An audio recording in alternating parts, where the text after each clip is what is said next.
Florrie, you daft old thing. Ah well, for what can be done now? Arthur is no longer living in the proper way of it, but Florrie still breathes in and out. Her heart still thumps, still wants to keep going. How glad she is every morning to open her eyes onto this artex ceiling with its pink tasselled lampshade, to know that there's a whole new day ahead of her, which will have wonders in it, for days always do, even now, at her age. At this, the church bells start to chime for midnight. Florrie adjusts her bed linen.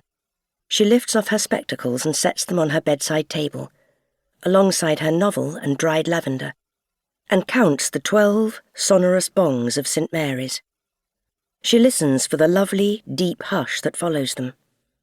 But tonight, the hush doesn't come. Rather, as the 12th chime fades, a new sound takes its place. What is? Florrie holds her breath to hear it better. It's a trembling, curious sound, like wind on a wire fence or a cello string.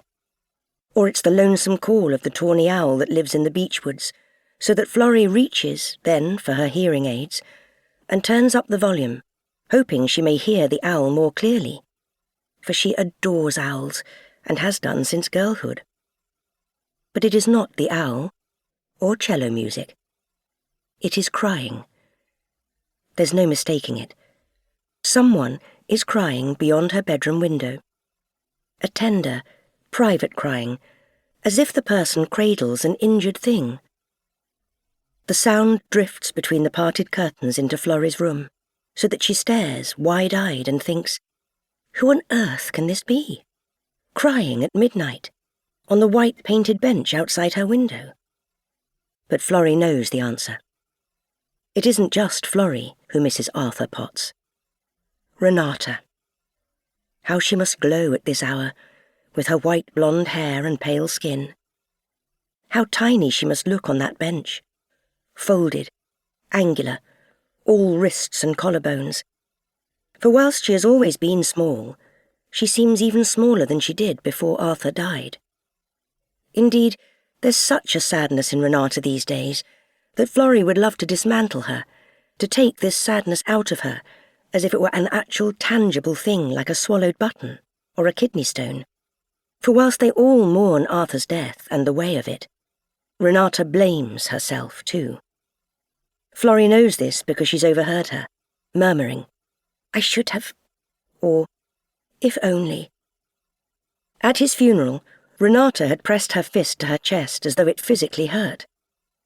No one else thinks Renata is to blame, yet it seems that being the manager of Babington Hall, she feels that she should have foreseen the fall and prevented it, should have cleared the plinth of bindweed, or nailed a sign to the crooked gatepost that said, keep out, or be careful, or roped off that weedy corner. But what difference would it have made? Arthur didn't die because of bindweed or rickety brickwork. A shoelace had been the cause in the end. Arthur died for the lack of a lasting double knot on his left shoe. So Arthur himself had been to blame.